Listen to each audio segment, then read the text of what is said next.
Malam, ta yaya ake gane ɗa na gari? Duk mai yi wa babansa addu'a da babarsa addu'a to alama ce ta cewa ɗa na gari ne. Sau nawa ya kamata na yi wa mahaifina addu'a a wuni? Aƙalla ba a kasara ba, ka dinga wa babanka addu'a sau 5 kamar da kake sallah 5. Wanne irin addu'a ya kamata in ke masa? Rabbirhamhuma kama rabbayani sagira.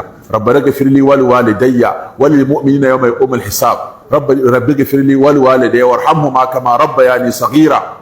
Kai ta yin addu'a wa babanka da babanka. Ina ɗaya daga cikin masu imani da Allah, amma sai dai bana sauraron wa'azi. Duk imaninka da Allah, ko da a gidanku ne aka fara limancin juma'a a Najeriya, kuma a kofar gidanku aka fara masallacin farko, in dai baka jin wa'azi baka jin Allah ya ce, ba a tunatar da kai annabi ya ce, kullum ka kare ka karanta newspaper, kai browsing internet, me aka ce a duniya, ka kalli BBC World, CNN, ka juya daga can ka koma can, babu wata harkar wa'azi tare da kai.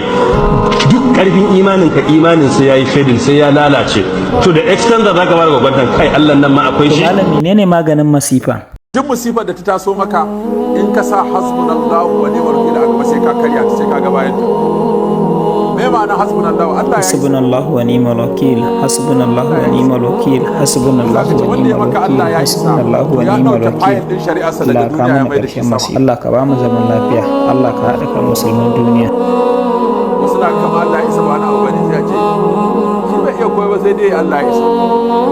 Kaji wanda ya isa ma ta zama wani abu wai bai iya koyi ba sai dai Allah ya isa. Bai da karfin aka cuce sai dai ya ce Allah ya isa. Kai ka san ku Allah ya isa. Hasbunallahu wa ni'mal wakil. Ya yi wa nabi hasbukallah wa man ittaba'aka minal mu'minin. Wa in tawlaw fa qul hasbiyallahu la ilaha illa huwa alayhi tawakkaltu. Yan uwana musulmi, a taya mu da comment da liking da sharing na wannan bidiyo ne zai inda ba mu tsammani ba. Allah ya ɗaukaka musulunci. Da ba shi da kowa sai Allah.